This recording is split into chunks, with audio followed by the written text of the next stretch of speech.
Good afternoon. This is Charles Felix, and we're here with our continuing series of leadership videos. And today we're sitting in the office of Scott Wester, the CEO and President of Memorial Healthcare Systems. Scott, welcome to our conversation with the CEO. Well, thank you, Charles.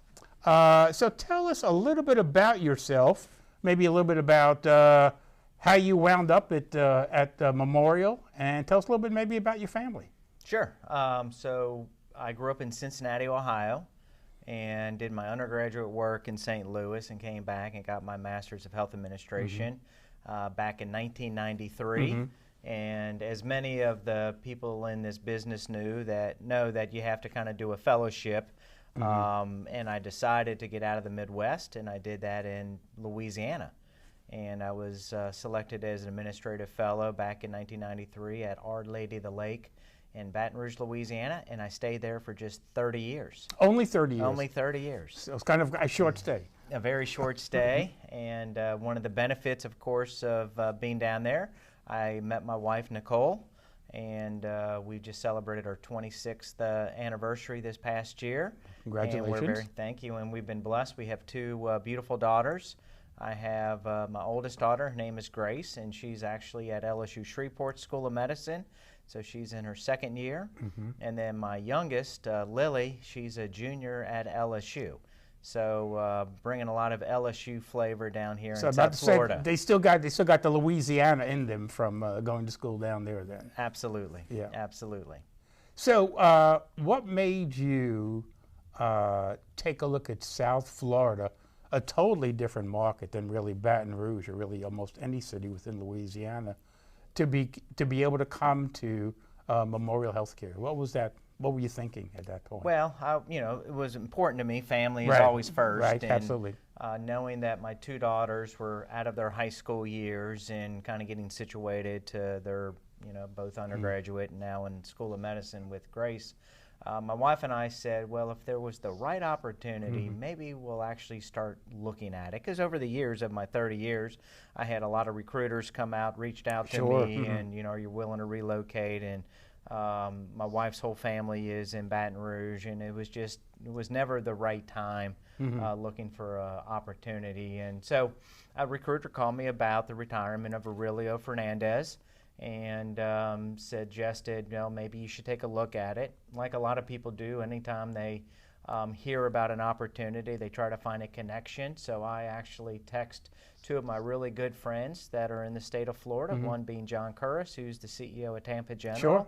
Another one is David Strong, CEO at Orlando Health. And they both indicated, number one, Aurelio is an amazing guy, but more importantly, it's a great system. And you should look at the opportunity. And if either one of those said probably not, I probably would have passed on the opportunity. And it wasn't until I got all the great information about Memorial that got me more and more excited and continue through the interview process. That's great. That's great. So I know landing here, we met, I guess, the first time during the interview process, which is always a challenge. We won't go into that, but it's always a challenge with the board of directors, but always a good show for me anyway to come to see that. So from that, so a little bit about the, I mentioned a little bit on it, but the education background. Where'd you go to school? How'd you come up through there? And what kind of got you into, or you're thinking of getting into the administration of healthcare to begin with? I had a couple of different kind of career path in my mind when I was growing up, and one of it was I always had this really interest in medicine.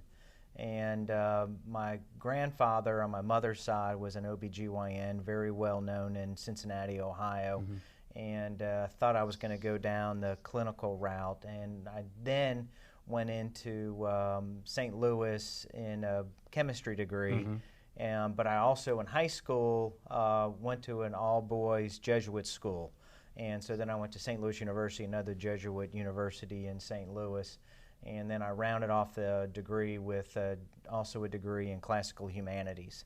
And as I was going through that, I decided I needed some extra money around the side, so I started a bartend. And bartended in St. Louis, and then during the summers I would go bartend in Cincinnati. And at this really nice setup in right on the river, Ohio River in Cincinnati, the general manager asked me about hospitality.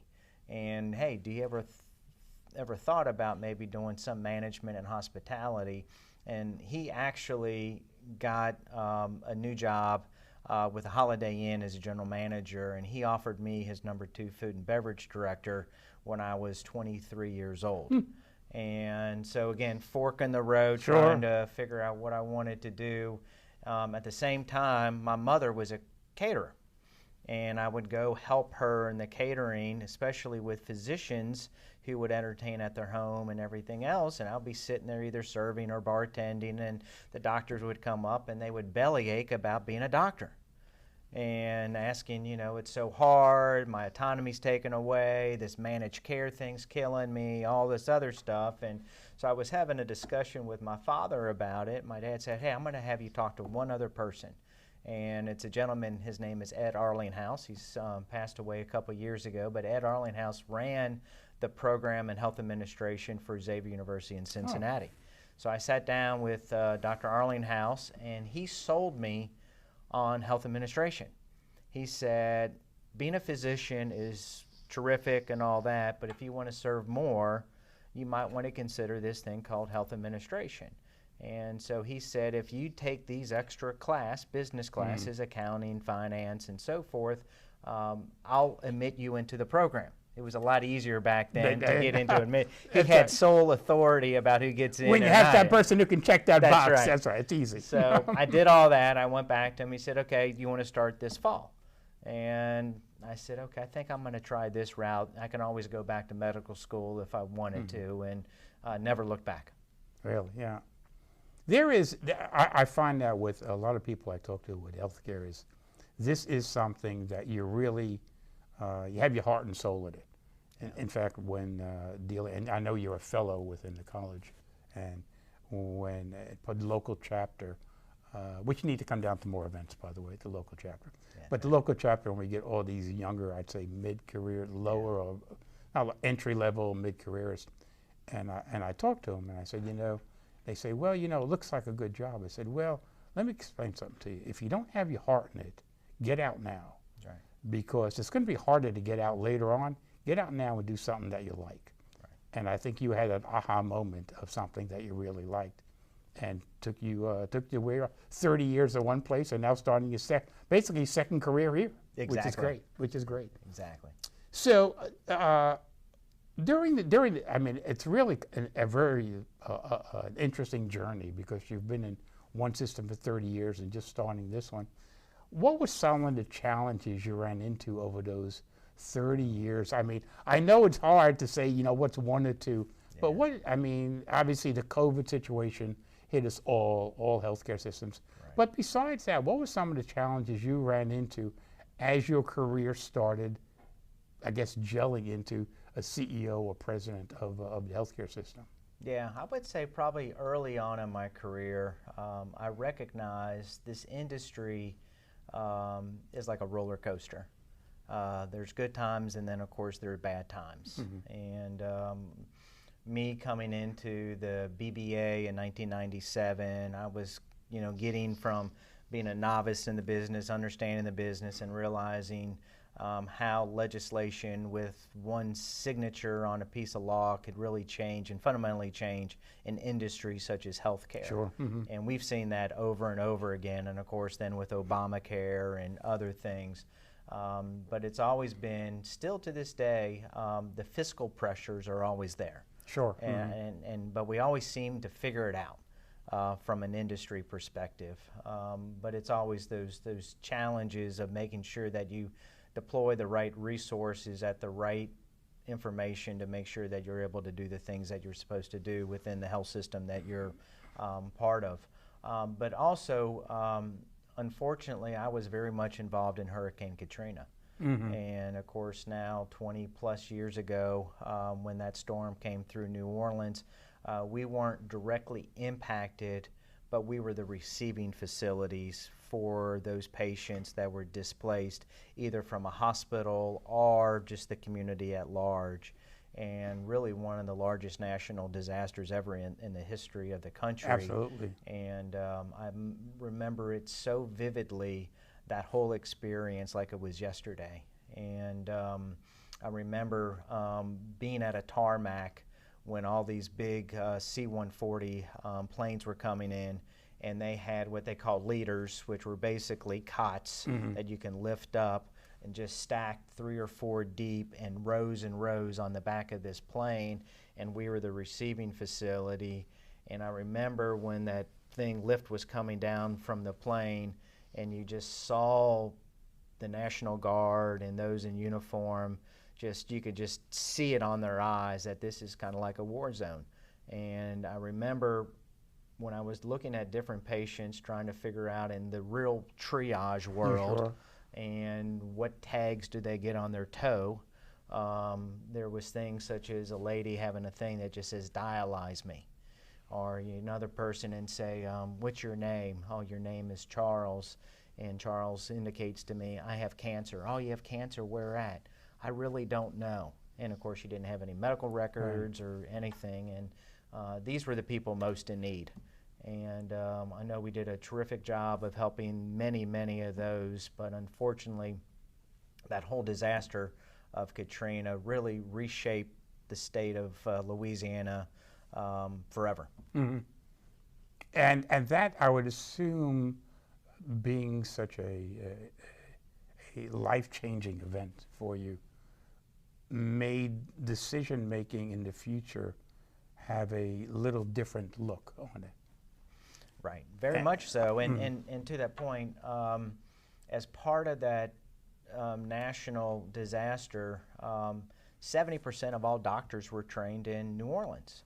So post-storm, where we're going to train all the physicians? It's hard to recruit doctors outside of the state into the state. And luckily, at where I was at Our Lady of the Lake, we got the knock on the door, will you please educate some of these physicians? And as time went on, I thought we did a terrific job of doing it, and ultimately it led us into what I would consider one of the best medical educational relationships between a school of medicine, a big academic center with Our Lady of the Lake, and the state of Louisiana that we put together back in 2013, which is still part of it. And of interesting, the Secretary of Health was a gentleman named Alan Levine, who used to be in Broward County. Right, used to be, that's right. I find it's interesting. So from a unbelievable disaster, and you see that also coming out of COVID and a lot of different things, good came out of it. Yes. Being able to train the doctors in your environment for your hospital, and obviously the doctors, because if we didn't have that, what the doctor shortage would have been by saying, hey, sorry, all of a sudden you got to close down the school and you can't do anything for couple of 3 years. That's right. And we and our board, and we were a Catholic faith-based organization. The sisters all recognized we couldn't solve it, but we could be part of the solution for graduate medical education. And we really then set up a one-tier healthcare market, which to me I feel is one of the greatest accomplishments during my tenure professionally, as having a 2-tier system. We had a charity hospital in Baton Rouge, and then you had the community-based hospitals. Well, we closed the charity, merged all that level of pathology in with the academic, in with the large 1,000-bed Our Lady of the Lake, and didn't matter if you were the bank president or someone who didn't have insurance, same level of care. Wow, that's great. Yeah. And I guess the community and basically real kudos to you to be able to put that all together. Well, it's, it goes back to it's a team. It's a team, absolutely. The whole business we're in, it's a team-based approach for sure. So with that, as you're coming up and doing this, in today, I guess there's a couple of different words that you look at. One of them, and I'll get into another one, but one of them is mentor. Yeah. Who is, today everybody wants to go into that mentor route. You work with somebody, oh, can you be my mentor? Can you be my mentor? I don't think it's as easy, and stop me if I'm wrong, to say, I want you to be my mentor. There has to be a connection with somebody. Where did that connection happen to you? You mentioned earlier with that, but as you were working, Where did that come in? That's, you know, well, I'm here working, it looks good, but there were, I'm sure there was always doubts if I'm in the right place. Somebody there had to be your mentor to be able to bring it to where you were today. So tell us a little bit about that. Yeah, so the CEO at Our Lady of the Lake when I first got there was a gentleman, Bob Davidge. And Bob Davidge, retired Air Force, all the way up to a colonel, was still in reserved when I first started there before he retired, probably 15 years later. Was there for 29 years. And I was probably there right about his halfway point. And for some reason, he kind of took me under his wings. And one of those things that I call it the Davidgeisms that he had, that I always made sure that I remembered as many of those as I possibly could. He was one of those like E.F. Hutton. You know, he doesn't speak a lot, but when he does, you listen. That's right. But he taught me about the business, and he did it extraordinarily well. And more importantly, he was very selfless about it too. It was really about him as he got further in his career being the educator rather than being the educated. And you know, still to this day, he is definitely my #1 mentor. And unfortunately, he passed away. And I was very fortunate. I was able to succeed him as the CEO of that institution, which I think is one of those great tributes that I don't think I was prepared if it wasn't for him. Right. And I can tell you all day long many different stories. But I also had, I would say, another mentor was one of the sisters, Sister Brendan Mary. And Sister Brendan Mary would always give me, she's Irish nun, always those little secrets little nuggets that she would sit there and communicate with me. And I was fortunate. I learned about governance through her, and spent a lot of time. She was the president of our health system at that time. We didn't have, it was all religious women who were overseeing the health system, and then we had multiple markets and so forth. And I had the ability to spend about 1.5 years directly one-on-one with her. Wow. And remarkable time. Again, given by Bob Davidge, who said, I need you to go talk to the head nun in charge and help her a little bit, but she helped me a lot more than I helped her. So, in this, and I'm hoping, and I know from other videos, that you do have, like I said, some entry-level people looking to a career, that looking for that mentor is truly a two-way street. You really have to bond with that person and not just pick out somebody and say, I'd like for you to be my mentor. Right. It really has to be a good bond between the two to make it work.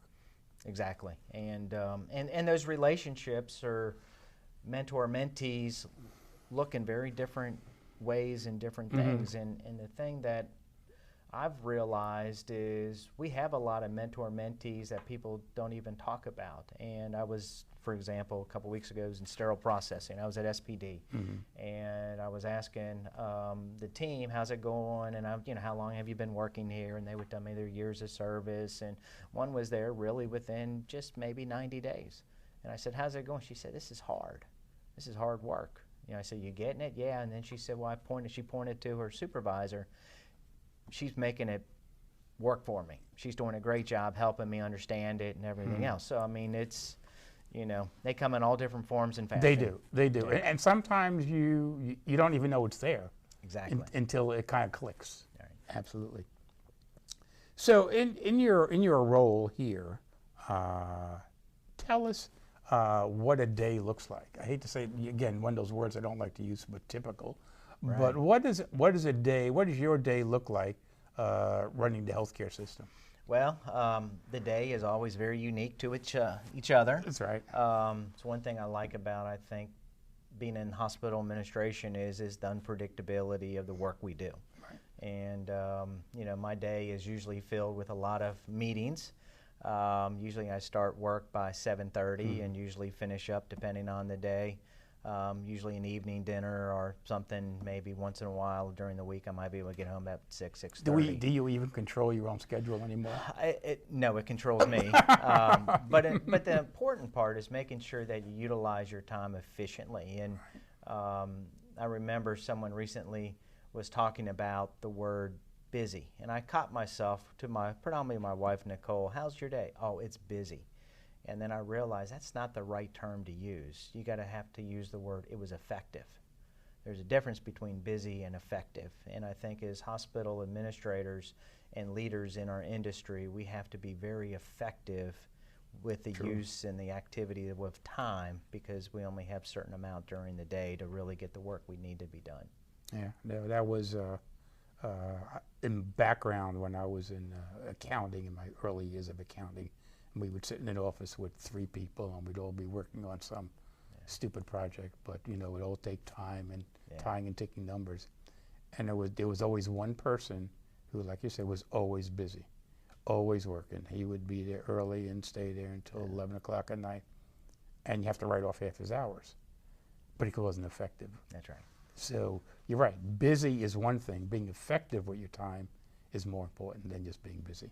No, but my favorite part of the whole week and during the day to be able to do it is to meet with our teams. Yeah. And both our leadership team, the people that are each in our hospitals and our physician group, or many of our different sites of support services, and that's when I have my smile on the most.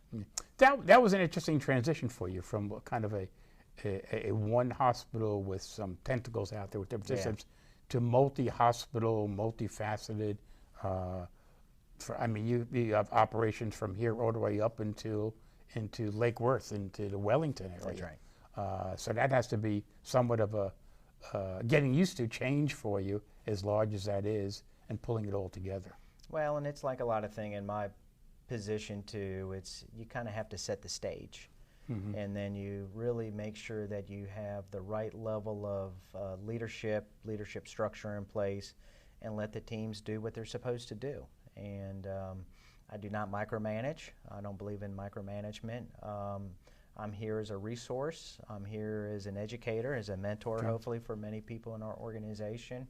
And more importantly, that we all understand we're here for the benefit of the community that we're serving. Right. And I know here at Memorial we do things exceptionally well. Oh yes, exceptionally well. So, and you have a good culture and a great culture. Great culture. It has exceeded every expectation that I could ever think about relocating from Louisiana to here. Mm-hmm.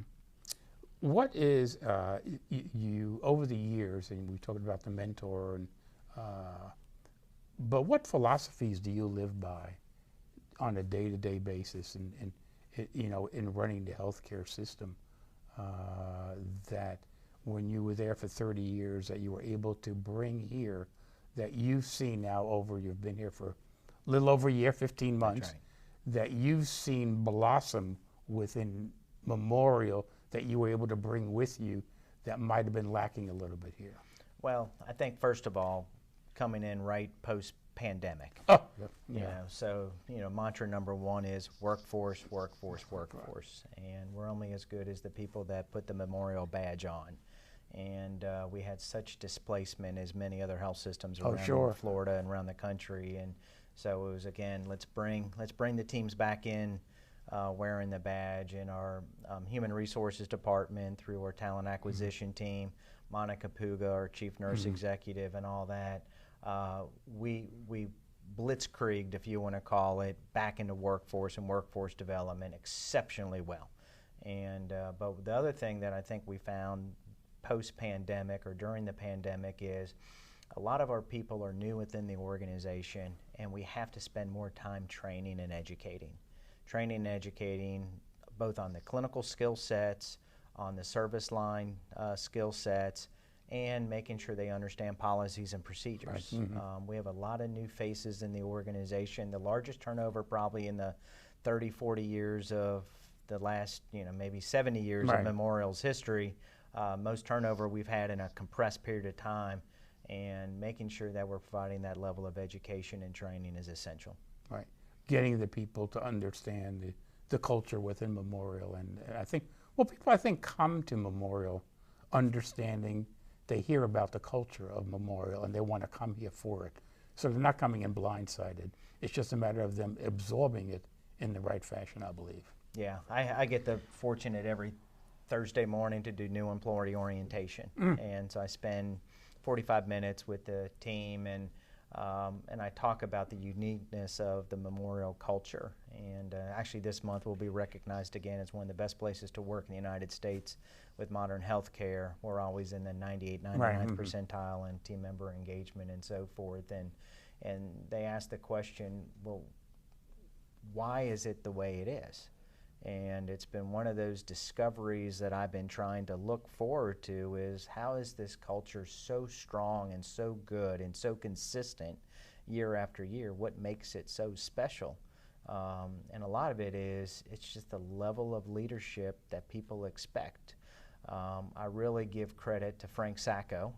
I had the opportunity to talk to Frank Sacco a couple of times about establishing the memorial culture and the anticipation of what does it mean to ensure that that gets integrated even tighter and tighter with Aurelio's leadership and now with my leadership. And it's all about people helping people. Right. And not only do we help the patients, but we also take care of each other who have been an employee of Memorial. Yeah, absolutely. And one thing also I think that I've seen in the memorial system and the people I know is not only taking care of the patient, but also taking care of the patient's families. Yes. When the families come with patients, the families are not forgotten, especially at HOD. Right.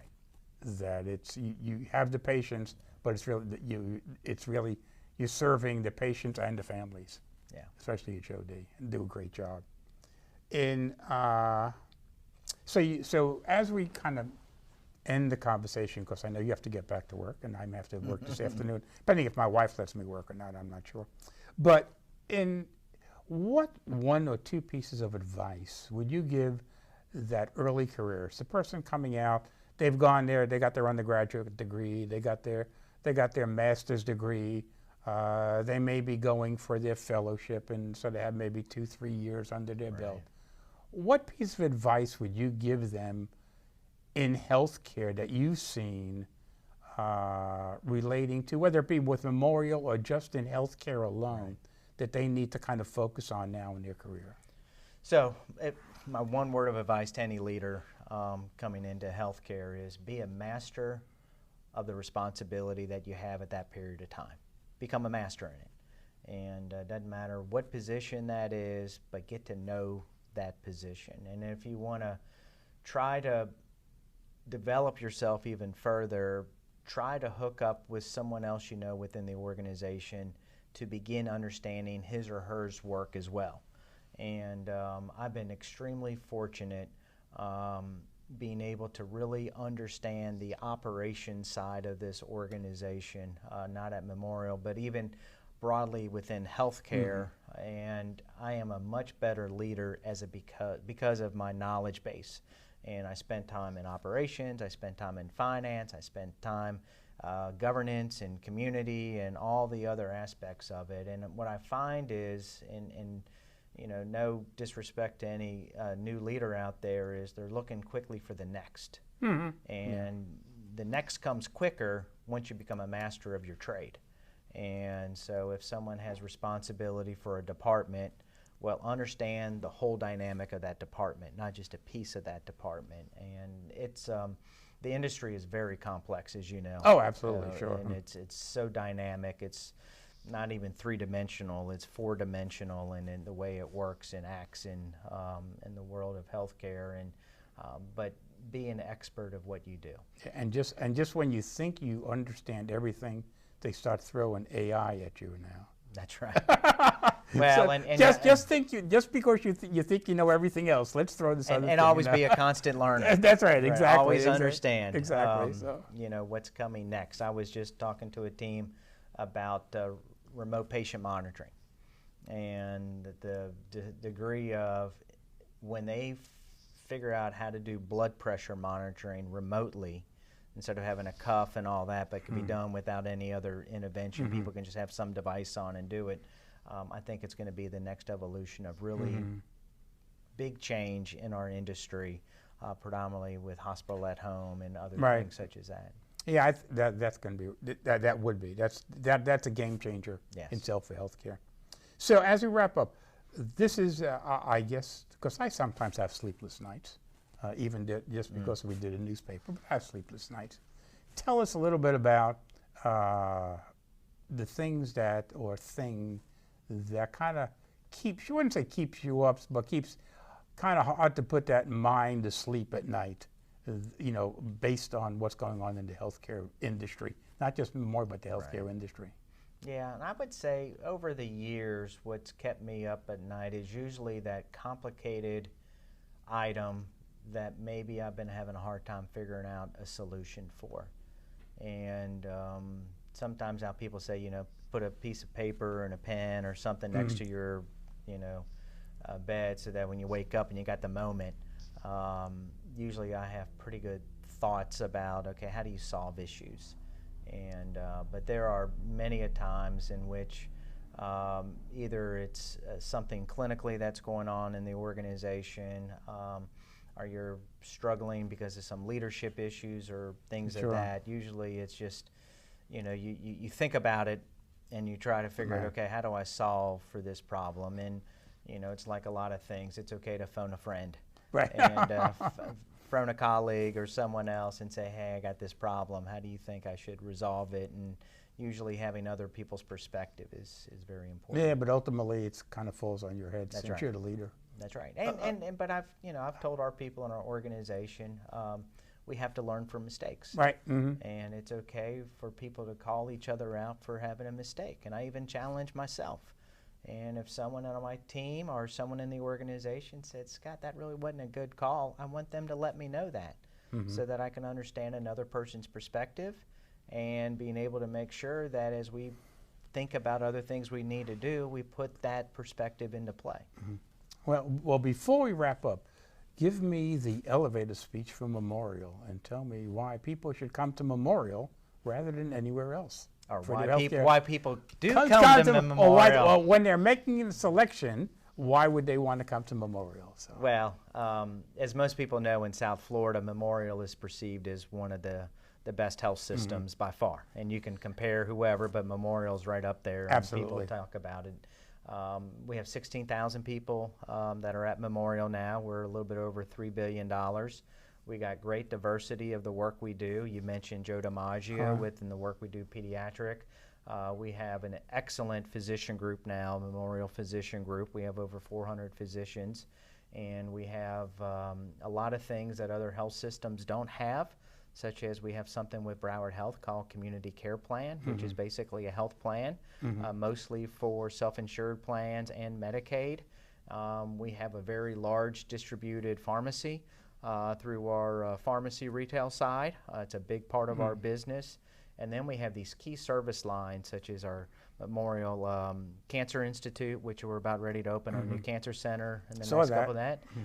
We're the leaders in cardiovascular care, and we've just made a huge investment and seen the fruits of that through our transplantation program. Absolutely. Especially with our kidney and now our kidney and pancreas program.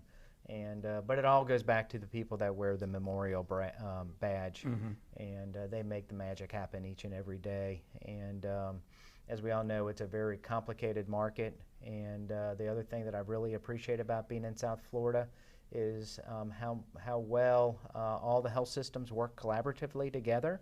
Hadn't always been like that. But it's very, collegial, and I've been fortunate to meet with many of the other hospitals and system CEOs and really get to understand how this market is really laid out from a healthcare standpoint. And South Florida, I think, is not only its growth is there, but I think the level of care that we provide across many health systems in South Florida is exceptional. Right. I think and when you mentioned the health systems working together, I think they did in the past. But I think COVID, what came out of that was really the need, and again down here, because we do live in Hurricane Alley, the need for systems to be able to understand and work each other, strengths, weaknesses, help when help is needed. And you don't see that in too many other places. No. I don't think. You really don't. No, and it's, whether if it's going to ACHE events or Florida Hospital Association or just around, my relationship with Shane Strum has been excellent. Gino down in Mount Sinai, or doesn't matter, Baptist, or any of those health systems. I think people really enjoy working with people from Memorial on many different fronts. Absolutely. Well, Scott, I know you need to get back. I want to thank you for your time today. And again, thanks for being here with me. Thank you, Charles. Thank you.